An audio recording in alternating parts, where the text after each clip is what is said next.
This is our fourth lecture on the topic, that is chapter number 15, structure of atoms and nuclei.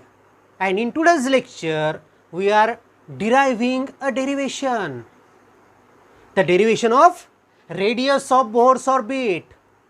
आता हे derivation आपण जे करतोय ते हे समजण्यासाठी की कोणत्या ठराविक ऑर्बिटमध्ये इलेक्ट्रॉन फक्त फिरतील, त्या ऑर्बिटची रेडियस किती असेल ते आपण आता शोधतोय. पण before moving to the derivation some concepts are important which you must know. काही कॉन्सेप्ट महत्त्वाचे जे तुम्हाला माहिती पाहिजेत, कदाचित माहिती असतील पण पुन्हा एकदा मी रिपीट करतो. बघा आता व्यवस्थित लक्ष ठेवा. पहिला फॉर्म्युला तुम्हाला लक्षात पाहिजे सेंट्रिपिटल फोर्सचा. सेंट्रिपिटल फोर्सचा फॉर्म्युला असतो mv²/r. सेंट्रिपिटल फोर्स केव्हा ॲक्टिंग असतो, जेव्हा पार्टिकलची सर्क्युलर मोशन असते त्यावेळेस सेंट्रिपिटल फोर्स त्याचं काम करत असतो. तो नेसेसरी फोर्स असतो सर्क्युलर मोशनसाठी. आणि फॉर्म्युला काय त्याचा, mv²/r. m is mass of that body which is performing circular motion, v means velocity of that body which is performing that circular motion, and r is radius of that circular path. किंवा हाच formula आपल्याला लिहिता येतो mr². m म्हणजे mass of that particle, r म्हणजे radius of that circular path आणि omega म्हणजे angular velocity of that circular motion of that particle. Okay. किंवा this formula can also be written as mω_v. तीन फॉर्म्युले आहेत centripetal फोर्ससाठी, mv²/r, mr⍵² आणि mω_v. Omega म्हणजे angular velocity, v म्हणजे linear velocity त्या पार्टिकलची आणि m म्हणजे त्या पार्टिकलचं मास. ठीक आहे. हा पहिला फॉर्म्युला तुम्हाला लक्षात ठेवायचा आहे. म्हणजे ज्यावेळेस एखादा पार्टिकल सर्क्युलर मोशन करेल आणि त्या सर्क्युलर मोशनची रेडियस r असेल, याची लिनियर वेलॉसिटी v असेल, याची अँग्युलर वेलॉसिटी ओमेगा असेल, तर सेंट्रिपिटल फोर्स एवढा ॲक्ट होईल. तीनपैकी कोणताही फॉर्म्युला तुम्ही वापरू शकता. ओके. नाव सेकंड, समजा हा चार्ज q आहे, हा चार्ज दुसरा घेतला पण q एवढाच घेतला, हा समजा q1 घेतला, हा q2 घेतला. या दोन्ही चार्जेसमधलं डिस्टन्स समजा r एवढा आहे, तर या दोन चार्जेसमध्ये किती फोर्स असतो हे कुलम्बनी आपल्याला सांगितलेलं आहे. According to Coulomb's law, the force between these two charges is 1/4πε0. First charge means q1 into second charge means q2 upon square of the distance between them. म्हणजे दोन चार्जेसमध्ये इलेक्ट्रोस्टॅटिक फोर्स किती असतो, तर तो असतो एवढा. हा फॉर्म्युला आणि हा फॉर्म्युला दोन्ही व्यवस्थित लक्षात ठेवा. मग आता आपण बोर्सच्या ॲटॉमिक मॉडेलचा विचार करणार आहे. मग बोर्सच्या ॲटॉमिक मॉडेलमध्ये सेंटरला न्यूक्लियस आणि त्याच्याभोवती इलेक्ट्रॉन फिरणार आहे. त्यामुळे मग त्यांच्यामधला इलेक्ट्रोस्टॅटिक फोर्स किती असेल, तर तिथे याचं काम पडेल तुम्हाला. q1 म्हणजे त्या न्यूक्लियसवरचा चार्ज, q2 म्हणजेच त्या इलेक्ट्रॉनवरचा चार्ज, बरोबर आहे. r म्हणजे ज्या ऑर्बिटमध्ये तो इलेक्ट्रॉन फिरणार आहे त्या ऑर्बिटची रेडियस. आलं लक्षात. त्यामुळे हा फॉर्म्युला पण आपल्याला लागणार आहे बोरच्या पॉस्च्युलेटमध्ये. आणि सेंट्रिपिटल फोर्स कुठे लागेल, तर पहिल्या पॉस्च्युलेटमध्ये काय म्हटलेलं होतं, the necessary centripetal force for circular motion of electron is provided by the electrostatic force. म्हणून हा सेंट्रिपिटल फोर्स लागणार आहे आपल्याला. त्यानंतर तिसरा फॉर्म्युला लागेल आपल्याला अँग्युलर मोमेंटमचा.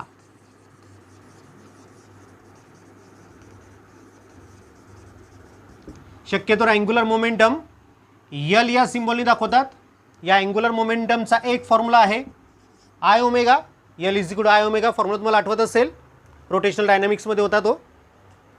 I म्हणजे त्या बॉडीचा मोमेंट ऑफ इनर्शिया, ओमेगा म्हणजे त्याची अँग्युलर वेलॉसिटी. आता ठीक आहे, लक्ष राहते. हे जे फॉर्म्युले आहेत ते काही जणांसाठी नवीन असतील, ऐकून घ्या फक्त, काही हरकत नाही. हे फॉर्म्युले जरी तुमच्या लक्षात आले की याचा हा फॉर्म्युला आहे, तुम्हाला डेरिव्हेशन एकदम सोपं जाईल. ठीक आहे. त्यानंतर याच अँग्युलर मोमेंटमचा दुसरा फॉर्म्युला आहे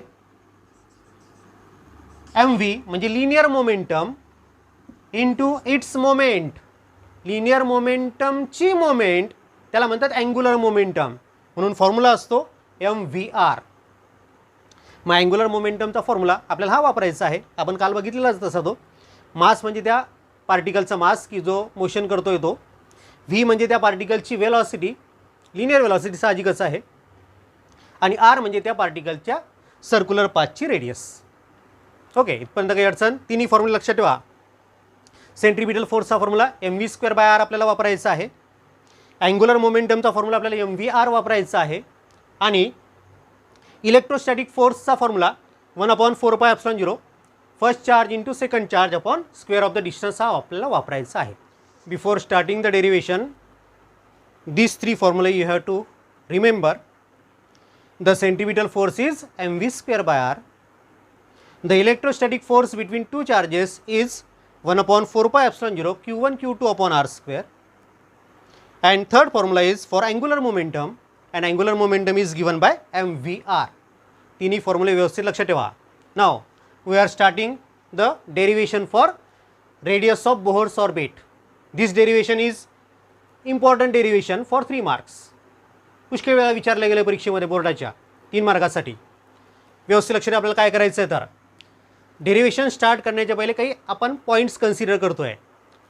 तो जो इलेक्ट्रॉन ज्याची आपल्याला रेडियस काढतो ज्या ऑर्बिटची, तो nth ऑर्बिट घेतोय आपण, nth ऑर्बिट. ठीक आहे. मग आता त्या संबंधित काही पॉईंट्स, me म्हणजे मास ऑफ इलेक्ट्रॉन, इलेक्ट्रॉनचा मास me या सिम्बॉलनी मी दाखवतोय. rn म्हणजे radius of nth Bohr orbit, तो जो nth ऑर्बिट आहे त्याची रेडियस rn आहे. vn म्हणजे वेलॉसिटी इन nth ऑर्बिट, तो जो इलेक्ट्रॉन फिरतोय त्या ऑर्बिटमध्ये nthव्या ऑर्बिटमध्ये त्याची वेलॉसिटी किती असेल, vn असेल. ती वेगवेगळ्या ऑर्बिटमध्ये वेगवेगळी असते, त्या ऑर्बिटमध्ये vn असेल nthव्या ऑर्बिटमध्ये. z आहे ज्या सबस्टन्सचा तो ॲटम आहे त्या सबस्टन्सचा ॲटॉमिक नंबर. z काय आहे, ज्या सबस्टन्सचा तो आपण ॲटम घेतला आहे त्याचा ॲटॉमिक नंबर.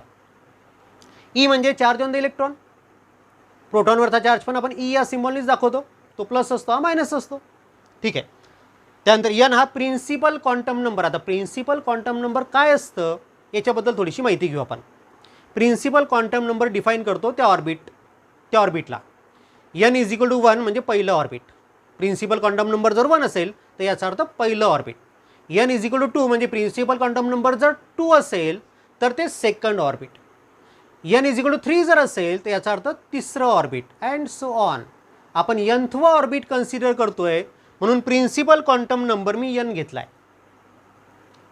नंतर एच इज प्लँक्स कॉन्स्टंट. ठीक आहे. हे पॉईंट आपल्याला माहिती आहेत किंवा हे आपण कन्सिडर केले आपल्या डेरिव्हेशनसाठी. Now tell me the first postulate of Bohr's atomic model. आठवतं का? पहिलं पॉस्ट्युलेट काय म्हटलं होतं, electron revolve in a circular orbit and the necessary centripetal force is provided by the electrostatic force of attraction between nucleus and electron. मग सांगा त्या ठिकाणी सेंट्रिपिटल फोर्स फर्स्ट पॉस्ट्युलेटचा आपण वापर करतोय. Using first postulate the necessary centripetal force. Necessary centripetal force म्हणजेच mv²/r. बरोबर आहे, mv²/r. m म्हणजे मास ऑफ इलेक्ट्रॉन, कारण की इलेक्ट्रॉन फिरणार आहे.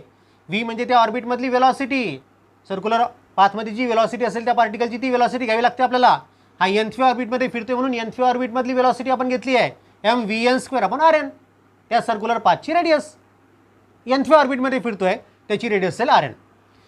Centripetal force is provided by electrostatic force. Electrostatic फोर्सचा फॉर्म्युला काय, 1/4πε0 q1 q2. q1 म्हणजे पहिला चार्ज, q2 म्हणजे दुसरा चार्ज. आता मला सांगा, तो जो ॲटम आहे तो अशा सबस्टन्सचा आहे की ज्याचा ॲटॉमिक नंबर z आहे. मग न्यूक्लियसवर किती चार्ज असेल? न्यूक्लियसवर पॉझिटिव्ह चार्ज असतो, माहिती आहे, एकच असतो का? नाही, नंबर ऑफ असतात. किती असतात? किती चार्ज, पॉझिटिव्ह चार्जेस त्या न्यूक्लियसवर असतात. जर त्या सबस्टन्सचा ॲटॉमिक नंबर z असेल तर, आठवलं का होतं तुम्हाला 10वीला, 9वीमध्ये पण तुम्ही स्टडी केलं आहे, तर ते चार्जेस असतात z times the charge on proton. म्हणून मग त्या ठिकाणी त्या न्यूक्लियसवरचा चार्ज असेल z टाइम्स e. हा झाला पहिला चार्ज. दुसरा चार्ज कोणता? तर इलेक्ट्रॉनवरचा. त्या दोन चार्जेसमधलाच फोर्स पाहिजे आपल्याला, प्रोटॉनवरचा चार्ज आणि इलेक्ट्रॉनवरचा चार्ज. मग प्रोटॉनवर चार्ज आहे z इंटू ई, इलेक्ट्रॉनवरचा चार्ज आहे ई. मग z इंटू ई हा झाला e². e² का झाला लक्षात आलं?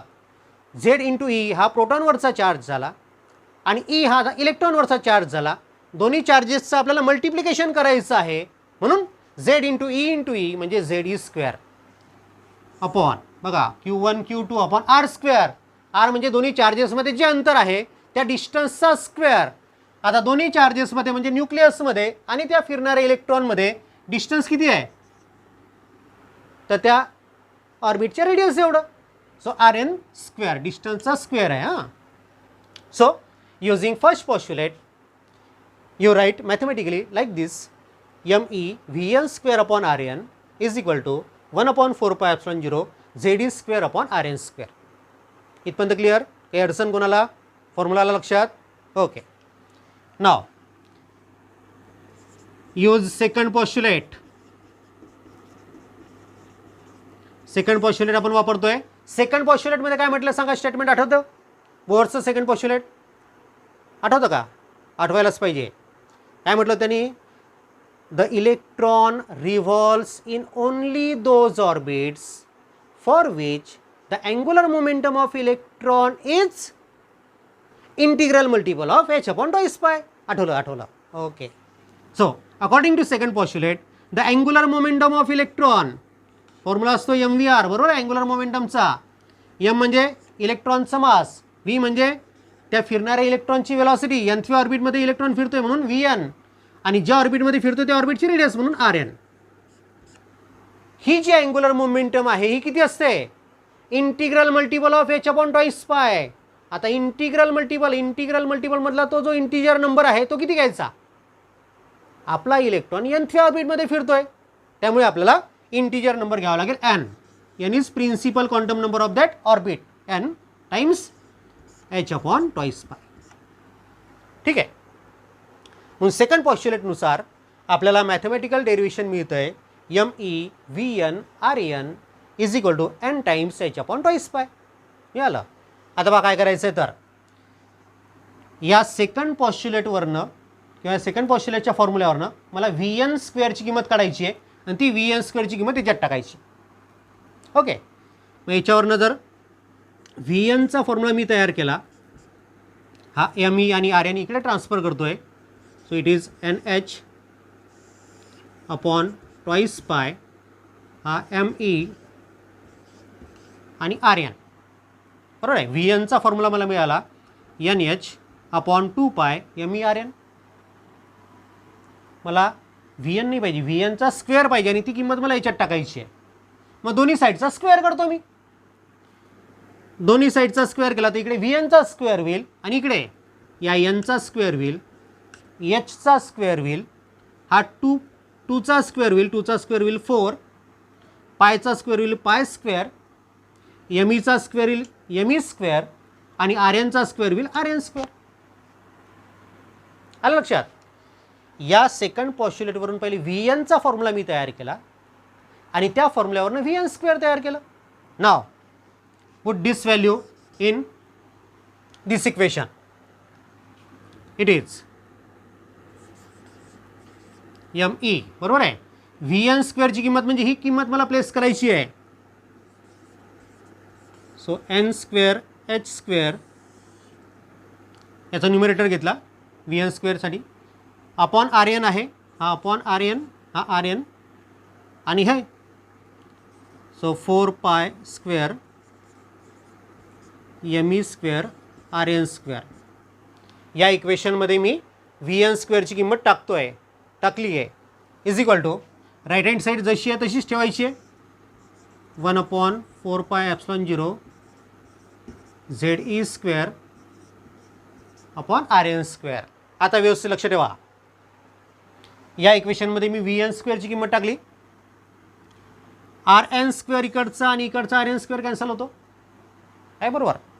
त्यानंतर हा पाय आणि हा इकडचा एक पाय आपल्याला कॅन्सल करता येईल आहे, बरोबर. मॅथमॅटिकल कॅल्क्युलेशन सगळ्यांना येतात, एवढं समजतं. त्यानंतर इथे यमी स्क्वेअर आहे, न्यूमरेटरमध्ये यमी आहे, त्यामुळे न्यूमरेटरमधला यमी जर मी कॅन्सल केला डिनॉमिनेटरच्या यमी स्क्वेअरसोबत, म्हणजे एक यमी शिल्लक राहील डिनॉमिनेटरमध्ये, दुसरा यमी कॅन्सल होईल या यमीसोबत, बरोबर आहे. ओके. त्यानंतर अजून काय कॅन्सल होतं, हा 4 इकडचा आणि इकडचा 4 कॅन्सल होईल. म्हणजे आपल्याजवळ आलं या ठिकाणी एन स्क्वेअर एच स्क्वेअर, डिनॉमिनेटरमध्ये आर एन एम ई, बरोबर आहे. आणि इकडच्या साईडला काय शिल्लक राहिलं, झेड ई स्क्वेअर आणि डिनॉमिनेटरमध्ये ॲप्सिलॉन 0. मग आता मी याच्यावरनं आर एनसाठी फॉर्म्युला तयार करतो. हा आर एन मी तिकडे नेला, सो आर एन, हा आर एन इकडे शिफ्ट केला, हे इकडच्या इकडे शिफ्ट करतोय मी. इकडच्या व्हॅल्यू जर इकडे शिफ्ट केला तर हा ॲप्सिलॉन 0 इकडे येईल, सो ॲप्सिलॉन 0, बरोबर आहे. हा ॲप्सिलॉन 0 इकडे आला, एन स्क्वेअर एच स्क्वेअर, हा एन स्क्वेअर हा एच स्क्वेअर आहे, बरोबर. ॲप्सिलॉन 0 इकडे आला न्यूमरेटरमध्ये, एन स्क्वेअर एच स्क्वेअर तिथे होतेच, अपॉन हा आर एन तर मी तिकडे नेला आहे, म्हणजे इथे काय एम ई आहे, हा एम ई, हा झेड आणि ई स्क्वेअर इकडे येईल, झेड ई स्क्वेअर. अजून काय राहिलं काहीतरी, हा एक पाय शिल्लक आहे, सो पाय मी इथे प्लेस करतो. ठीक आहे. म्हणजे आर एनसाठी फॉर्म्युला मला मिळाला. आर एन काय, what is r n, radius of nth orbit. So radius of nth Bohr orbit is found to be epsilon 0 n square h square upon pi m e z e square, बरोबर आहे. मग आता याच्यावरनं तुम्हाला दिसतंय की radius of nth Bohr orbit, epsilon 0 तर constant असतो, ही परमिटिव्हिटी ऑफ फ्री स्पेस आहे, ते आपण लिहिलं नाही वाटतं इथे. Epsilon 0 is permittivity of free space.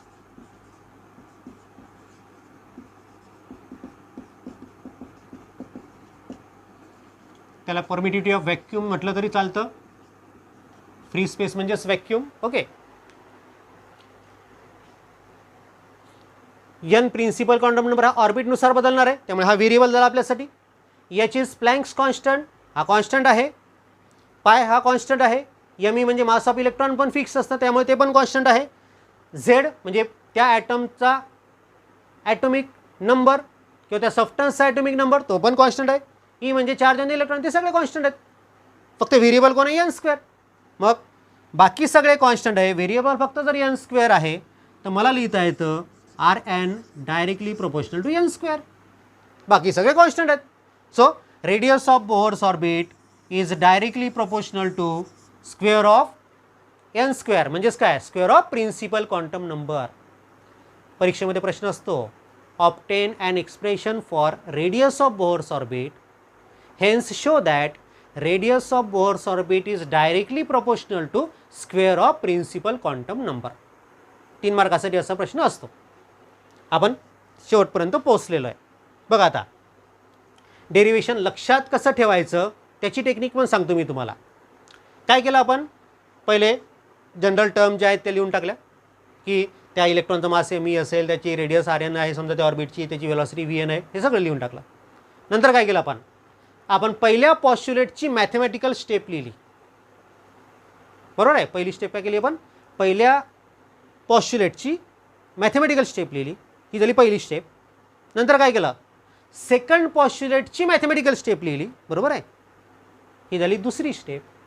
नंतर काय केलं आपण, या सेकंड पॉस्च्युलेटच्या मॅथमॅटिकल स्टेपवरनं व्ही स्क्वेअरची किंमत काढली, व्ही एन स्क्वेअरची किंमत काढली, बरोबर आहे, ही झाली तिसरी स्टेप. ती व्ही एन स्क्वेअरची किंमत कशात टाकली, पहिल्या पॉस्च्युलेटमध्ये टाकली, ही झाली चौथी स्टेप. ती किंमत टाकली आणि सिम्प्लिफाय केलं फक्त आपण थोडंसं. आपल्याला काय मिळालं, आर एनचा फॉर्म्युला मिळाला, म्हणजे radius of electron in nth Bohr orbit आपल्याला मिळाला. आणि फॉर्म्युला आहे आपल्याजवळ r n is equal to epsilon 0 n square h square upon pi m e z e square. Formula व्यवस्थित पाठ ठेवा, हा पाठ करायचा आहे फॉर्म्युला. आणि याच्यावरनं मला रिलेशन काय मिळालं, तर the radius of nth Bohr orbit is directly proportional to N square, म्हणजेच it is directly proportional to square of principal quantum number. ठीक आहे, इथपर्यंत आलं लक्ष सगळ्यांना. आता मी वेगवेगळ्या ऑर्बिटच्या रेडियस किती असतील त्या तयार करतो आणि अजून एक दुसरं छोटंसं रिलेशन मी त्या ठिकाणी सांगण्याचा प्रयत्न करतो. इथपर्यंत कोणाला काही अडचण तर कॉमेंटमध्ये टाकत चला, हां, आठवणीने टाकत चला. The radius of nth Bohr orbit is epsilon not n square h square upon pi MEZ² हे डेरिव्हेशन आपण आत्ताच केलं आहे. आता या डेरिव्हेशनमध्ये मी थोडेसे पॉईंट्स इंट्रोड्यूस करतो आहे. बघा, फर्स्ट ऑर्बिट जर असेल तर फर्स्ट ऑर्बिटसाठी मला यांची व्हॅल्यू किती घ्यावी लागेल? 1. So this formula becomes R1 is equal to, यांची व्हॅल्यू 1 घेतली आहे, पहिल्या ऑर्बिटची रेडियस. सो इट इज ε0, यांची व्हॅल्यू 1 प्लेस करा, h² upon pi MEZ² E². ही झाली पहिल्या ऑर्बिटची radius. Okay. Similarly radius of second orbit, second ऑर्बिटची रेडियस काढायची असेल तर n इज इक्वल टू 2 घ्यावं लागेल. सो R2 इज इक्वल, हा n² मी अलीकडे लिहून टाकतो, 2² बरोबर आहे. हा ε0 h² upon pi MEZ E². So पाय MEZ E², बरोबर आहे. बघा, मी फक्त यांची व्हॅल्यू 2 प्लेस केली, सेकंड ऑर्बिटची मला रेडियस काढायची होती, तर 2चा स्क्वेअरच लिहिला मी मुद्दा. सो इट बिकम्स 2चा स्क्वेअर, तसा आहे तसंच लिहिला, ε0 h² upon pi MEZ E². ε0 h² upon pi MEZ Z² E², sorry ZE². हे काय आहे? तर पहिल्या ऑर्बिटची रेडियस आहे. It is equal into R1. पहा काय दिसतंय, तर सेकंड ऑर्बिटची रेडियस किती आहे? 2चा square into R1, radius of first orbit, times 4. म्हणजे पहिल्या ऑर्बिटच्या रेडियसच्या 4 टाइम्स रेडियस कोणाची असेल? दुसऱ्या ऑर्बिटची. आपण थर्ड ऑर्बिटसाठी त्या ठिकाणी कॅल्क्युलेशन करतो आहे. थर्ड ऑर्बिट जर असेल तर थर्ड ऑर्बिटसाठी यांची व्हॅल्यू 3 घ्यावी लागेल. सो R3 बिकम्स, हा n² जो तुम्ही पहिले लिहितो, so 3चा square. So ε0 h² n² आपण लिहिलेलाच आहे, अपॉन पाय ZE². याला मला असं लिहिता येतं का? 3² आणि ε0 h² पाय MEZ E² म्हणजे R1. सो 3² टाइम्स R1, बरोबर आहे. म्हणजे तिसऱ्या ऑर्बिटची रेडियस किती असेल? 3चा स्क्वेअर म्हणजे 9 टाइम्स R1. मग आता लक्ष ठेवा, पहिल्या ऑर्बिटची रेडियस जर R1 असेल तर दुसऱ्या ऑर्बिटची रेडियस किती असते? 4 टाइम्स R1. तिसऱ्या ऑर्बिटची रेडियस किती असते? 9 टाइम्स R1. मग चौथ्या ऑर्बिटची किती असेल? 16 टाइम्स R1. पाचव्या ऑर्बिटची किती असेल? 25 times R1 and so on. या प्रकारे वेगवेगळ्या ऑर्बिटच्या रेडियस असतील. ठीक आहे. हे आपण या ठिकाणी प्रूव्ह दाखवलेलंच आहे की nthव्या ऑर्बिटची रेडियस n² टाइम्स R1 असेल. मग आता हे आपण जनरल कोणताही सबस्टन्स घेतला होता की ज्याचा ॲटॉमिक नंबर Z होता. मी विचार करतोय हायड्रोजनसाठी. हायड्रोजन म्हटलं की ॲटॉमिक नंबर असतो त्याचा 1. मग radius of Bohr's orbit for nth orbit, हा फॉर्म्युला काय होईल? इथे झेडची व्हॅल्यू 1 टाका. हायड्रोजन सबस्टन्ससाठी मी तयार करतोय. nthव्या ऑर्बिटची रेडियस किती? तर ε0 n² h², बरोबर आहे. ε0 n² h² upon pi m, या म्हणजेच मास ऑफ इलेक्ट्रॉन, झेडच्या ऐवजी 1 E². So for hydrogen atom the radius of nth Bohr orbit becomes ε0 n² h² upon pi ME². इथे Z आता कटला. का बरं कटला Z? कारण की झेडची व्हॅल्यू हायड्रोजनसाठी 1 असेल. ओके. मग आता बघा, हायड्रोजनसाठी पण असंच रिलेशन आपल्याला मिळतं का ते आपण व्हेरीफाय करू. मग फर्स्ट ऑर्बिट मी घेतला हायड्रोजनचा. तर त्या पहिल्या ऑर्बिटची रेडियस किती असेल ते मला काढायचं आहे. So radius of first orbit n square म्हणजे 1 square. So epsilon 0 h square epsilon 0 h square epsilon 0 h square upon pi e square आहे बरोबर. ही झाली पहिल्या ऑर्बिटची रेडियस. हा 1 स्क्वेअर नाही लिहिला तरी चालेल. ओके, मला सेकंड ऑर्बिटची रेडियस काढायची आहे. सेकंड ऑर्बिटची रेडियस त्याला आपण R2 म्हटलेला आहे बरोबर आहे. किंवा इथे तो जो सिम्बॉल वापरला आहे त्या पुस्तकामध्ये इथे सिम्बॉल थोडासा वेगळा घेतला आहे त्यांनी. ठीक आहे, सेकंड ऑर्बिटची रेडियस काय दिसेल तर या एनच्या ऐवजी 2 घेतलं मी, 2चा स्क्वेअर.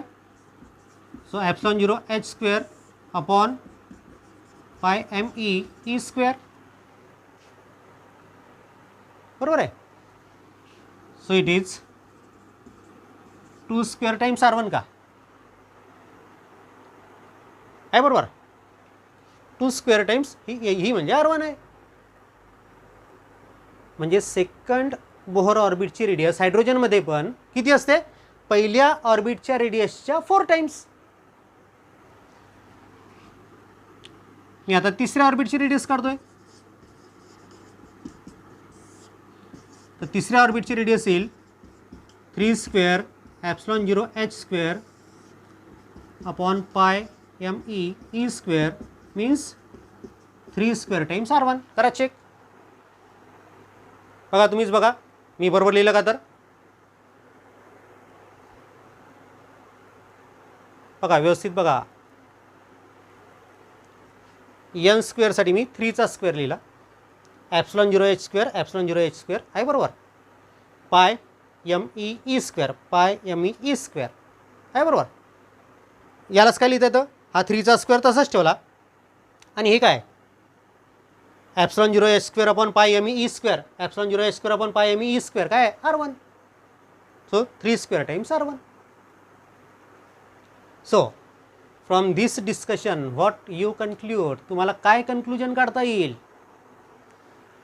कोणत्याही सबस्टन्सचा ॲटम किंवा हायड्रोजनचा ॲटम दोन्ही ठिकाणी अप्लिकेबल आहे. काय कन्क्लुजन आहे आपलं की nthव्या ऑर्बिटची रेडियस किती असते. nthव्या ऑर्बिटची रेडियस किती असते n स्क्वेअर टाइम्स R1. पहिल्या ऑर्बिटच्या रेडियसच्या n स्क्वेअर टाइम्स. झाला पॉईंट क्लिअर. फॉर्म्युला लक्षात राहतील. कोणत्याही सबस्टन्ससाठी हा फॉर्म्युला आहे. झेड येतो त्या फॉर्म्युल्यामध्ये आणि हायड्रोजन असेल तर त्या फॉर्म्युल्यामधला झेड गायब होतो कारण की झेडची व्हॅल्यू हायड्रोजनसाठी 1 असते. दोन्ही फॉर्म्युला लक्षात ठेवा. For hydrogen atom the radius of nth orbit is epsilon 0 n square h square upon pi e square आणि for any atom it is epsilon 0 n square h square upon pi e z square. दोन्ही फॉर्म्युले तुमच्या लक्षात राहतील. आणि relation काय मिळालं आपल्याला nthव्या ऑर्बिटची रेडियस ही n स्क्वेअर टाइम्स R1 असते. इथे मी R1 हा सिम्बॉल वापरला हायड्रोजनसाठी. तिथे सिम्बॉल मात्र वेगळा आपल्या पुस्तकामध्ये नवीन सिम्बॉल त्यांनी इंट्रोड्यूस केला आहे बहुतेक R0 किंवा A0 त्यांनी टाकलेला आहे. ओके, पण हे समजण्यासाठी सोपं जातं म्हणून मी हाच सिम्बॉल वापरला आहे R1. हां, हे लक्षात घ्या. नाही तर म्हणसाल की पुस्तकामध्ये वेगळा सिम्बॉल आणि तुम्ही वेगळा सिम्बॉल घेतला. हे समजायला सोपं जातं म्हणून मी ते हे R1 हा सिम्बॉल वापरला आहे. ओके, हे अडचण एकदम सोपा पॉईंट आहे. रेडियस ऑफ बोहर ऑर्बिट 3 मार्काचा प्रश्न आहे. रेडियस ऑफ बोहर ऑर्बिटचं डेरिव्हेशन तुम्हाला तयार करायला येतं 3 मार्कासाठी. काय करायचं पहिल्या पॉस्च्युलेटचा मॅथमॅटिकल फॉर्म लिहायचा. दुसऱ्या पॉस्च्युलेटचा मॅथमॅटिकल फॉर्म लिहायचा. दुसऱ्या पॉस्च्युलेटच्या मॅथमॅटिकल फॉर्मवरून व्ही स्क्वेअरची किंमत तयार करायची. ती व्ही स्क्वेअरची किंमत कशात टाकायची पहिल्या पॉस्च्युलेटमध्ये टाकायची. तुम्हाला रेडियसचं डेरिव्हेशन मिळतं. राहील लक्षात. एवढं फक्त लक्षात ठेवायचं आहे. पहिल्या पॉस्च्युलेटचा फॉर्म आणि दुसऱ्या पॉस्च्युलेटचा फॉर्म तुम्हाला कधी लिहिता येतो तो पाठवून जातो 2-3दा वाचला की. त्यामुळे डेरिव्हेशन एकदम सोपं आहे. काही अडचण असेल तर कॉमेंटमध्ये टाका. ओके, बघा आता हे एक महत्त्वाचं डेरिव्हेशन 3 मार्कासाठी सहसा परीक्षेमध्ये असतं. मागे मी तुमच्याशी बोललोच आहे. आणि याच्या पहिले जो पार्ट होता बोर्स पॉस्च्युलेट ते 3 मार्कासाठी 3 पॉस्च्युलेट येतात लिहायला. त्यामुळे तिन्ही पॉस्च्युलेट पाठ करा. ओके, आणि हे मॅथमॅटिकल आहे. मॅथमॅटिकल एकदम सोपं आहे. डेरिव्हेशन तुम्ही बघितलंच आता. त्यामुळे ते डेरिव्हेशन फक्त तुम्हाला लिहिता आलं पाहिजे. त्यासाठी लिहिण्याची प्रॅक्टिस करावी लागेल. ओके, बघा आता expression for radius of Bohr orbit. आपण काय कन्सिडर केलं होतं, एक इलेक्ट्रॉन कन्सिडर केला होता nthव्या ऑर्बिटमध्ये फिरणारा. So let us consider an electron in nth orbit. So according to first postulate, पहिल्या पॉस्ट्युलेटनुसार काय लिहिता येतं आपल्याला, centripetal force is equal to electrostatic force. So MEVN² upon RN is equal to 1/4πε0 ZE² upon RN². आठवतं? मग आता इथे जे टर्म्स आपण वापरल्यात त्या टर्म्स तुम्हाला सांगावे लागतील की काय नेमकं कशाला काय म्हणायचं. तर तेव्हा या टर्म जे आपण जे इक्वेशन लिहिलं, या इक्वेशनमध्ये जे जे सिम्बॉल तुम्ही वापरले असतील त्या प्रत्येकाचं मिनिंग तुम्हाला इथे लिहावं लागतं. एमी म्हणजे मास ऑफ इलेक्ट्रॉन, VN म्हणजे velocity of electron in that nth orbit, RN म्हणजे रेडियस ऑफ nth ऑर्बिट, त्यानंतर Z म्हणजे atomic number of that element, E म्हणजे चार्ज ऑन द इलेक्ट्रॉन, आणि ε0 it is permittivity of free space किंवा permittivity of vacuum लिहिलं तरी चालतं. हां, ठीक आहे, व्यवस्थित लक्ष द्या. पहिल्या पॉस्ट्युलेटचं मॅथमॅटिकल एक्सप्रेशन लिहिलं, नंतर काय करायचं होतं, सेकंड पॉस्ट्युलेटचं मॅथमॅटिकल इक्वेशन लिहायचं होतं. So according to second postulate काय, angular momentum is integral multiple of h upon 2π, म्हणजे MVR is equal to NH2 upon 2π हा फॉर्म्युला वापरला आपण. So MEVN/RN is equal to n times h upon 2π, where n is principal quantum number, h is Planck's constant. आता याच्यामध्ये h आणि n हे नवीन symbol आले म्हणून त्यांचं मिनिंग पण लिहून टाकलं आपण पहिले एक्सप्लेनेशन लिहिलं नाही, डायरेक्ट आपण त्याची मिनिंग लिहित चाललो आहे. नाही तर मग तुम्हाला पहिले लिहावं लागलं असतं, late us consider electron which is revolving in nth orbit, it is having mass say ME, it is revolving with velocity say VN, and सगळं ते म्हणजे जसं ते पॅरेग्राफ लिहावा लागतो तसा लिहावं लागलं असतं. त्याच्याऐवजी ही पद्धत पण चालते. ठीक आहे, आता आपल्याला एलिमिनेट करायचं आहे VN. मग एलिमिनेट कसा केला आपण, तर या सेकंड पॉस्ट्युलेटवरून VN² ची किंमत काढायची आणि ती त्या पहिल्या पॉस्ट्युलेटमध्ये टाकायची. सो युझिंग सेकंड पॉस्ट्युलेट म्हणजे फ्रॉम 2, याला इक्वेशन नंबर 2 म्हटले मी, याच्यावरनं मी VNचा फॉर्म्युला तयार केला. बघा VN इज इक्वल टू, बरोबर आहे का पहा, NH अपॉन 2π MERN आहे, बरोबर, NH अपॉन 2π हा ME आणि RN इकडे आला, MERN. मग हा झाला VNचा फॉर्म्युला. आपल्याला VN² फॉर्म्युला तयार करायचा आहे. घेतला दोन्ही साईडचा स्क्वेअर केला, मी दोन्ही साईडचा स्क्वेअर केला. VNचा स्क्वेअर झाला, हा Nचा स्क्वेअर झाला, हा Hचा स्क्वेअर झाला, 2πचा स्क्वेअर म्हणजे 4π², MEचा स्क्वेअर म्हणजे ME² आणि RNचा स्क्वेअर म्हणजे RN². आता ही इक्वेशन ही व्हॅल्यू कशात पुटअप करायची होती, पहिल्या याच्यामध्ये, पहिल्या पॉस्ट्युलेटमध्ये. So put it in 1. मग पहिल्या इक्वेशनमध्ये आपण त्याला व्हॅल्यू पुटअप केली. ती व्हॅल्यू पुटअप केल्यानंतर आपल्याला मिळालं mv² बाय R असा फॉर्म्युला होता तो. V² ची किंमत टाकली n² h² upon 4π² ME² RN² आणि तिथे RN होता म्हणून RNचा क्यूब, बरोबर आहे, is equal to 1/4πε0 ZE² upon RN². हा RNचा क्यूब आणि हा RNचा स्क्वेअर कॅन्सल होईल याच्यातला, RN इथे शिल्लक राहील, हा RN मी इकडे आणला, बाकीच्या टर्म्स इकडे नेल्या.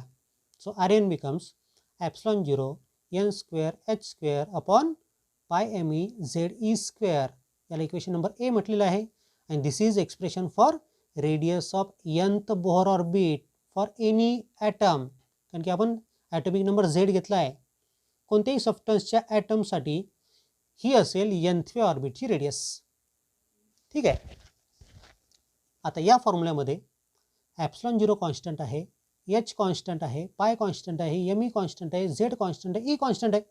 As ε0 H pi ME ZE are constant. So हे सगळे कॉन्स्टंट असल्यामुळे आपल्याला काय लिहिता येतं, RN directly proportional to n². RN आणि n² म्हणजे हा व्हेरिएबल आणि ती रेडियस यांच्यामध्ये रिलेशन काय असेल, तर RN directly proportional to n², कारण की बाकीचे सगळे कॉन्स्टंट आहेत. जेव्हा तुम्हाला डायरेक्टली प्रोपोर्शनल किंवा इन्व्हर्सली प्रोपोर्शनलचं रिलेशन सांगायचं असतं तेव्हा बाकीचे सगळे कॉन्स्टंट पाहिजे, ते दोघांमध्येच रिलेशन तुम्हाला सांगायचं असतं. मग बाकी सगळे कॉन्स्टंट आहेत, मग या दोघांमध्ये रिलेशन काय असेल, तर RN directly proportional to n².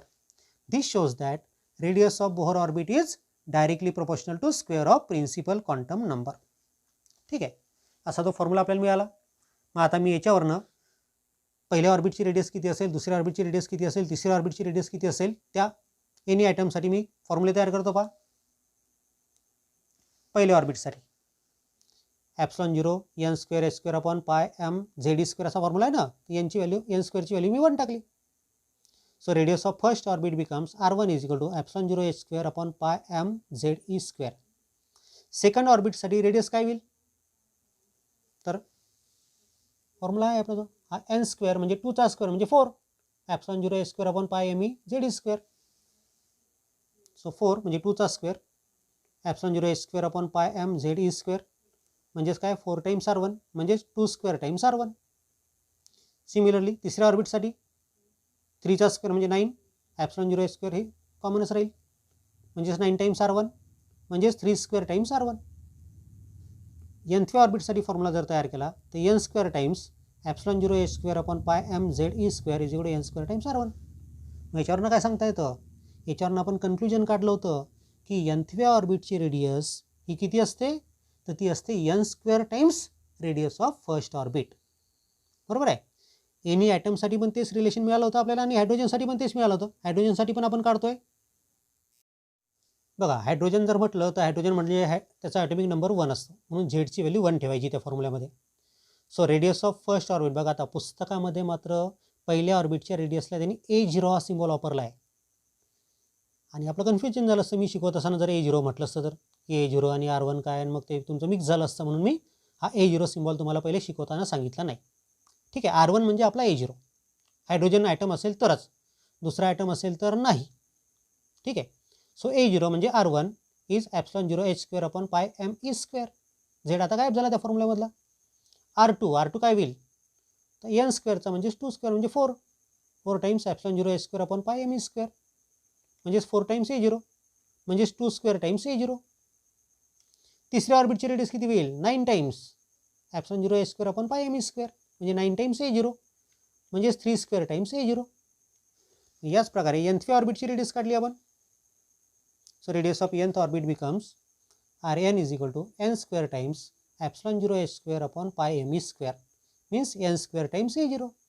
म्हणजे हायड्रोजनसाठी nthव्या ऑर्बिटची रेडियस किती असते, तर ती पहिल्या ऑर्बिटच्या रेडियसच्या n स्क्वेअर टाइम्स. बघा आता व्यवस्थित लक्ष ठेवा. मग पहिल्या ऑर्बिटची रेडियस समजा 1 मीटर असेल तर दुसऱ्या ऑर्बिटची रेडियस किती असेल 4 मीटर. तिसऱ्या ऑर्बिटची रेडियस किती असेल 9 मीटर. चौथ्या ऑर्बिटची रेडियस किती असेल 16 मीटर अँड सो ऑन. असा फरक त्या रेडियसमध्ये पडत जाईल रेडियसमध्ये. हां ओके. एवढा सगळा पॉईंट तुम्हाला लक्षात ठेवायचा आहे. एवढा सगळा पॉईंट म्हटल्यापेक्षा याच्यातले ते शेवटचे जे कन्क्लुजन्स आहेत त्यांनी लक्षात ठेवायचे. Radius is directly proportional n स्क्वेअरपर्यंत 3 मार्काचं डेरिव्हेशन हे महत्त्वाचं बोर्डामधलं आहे. ठीक आहे. Okay thank you.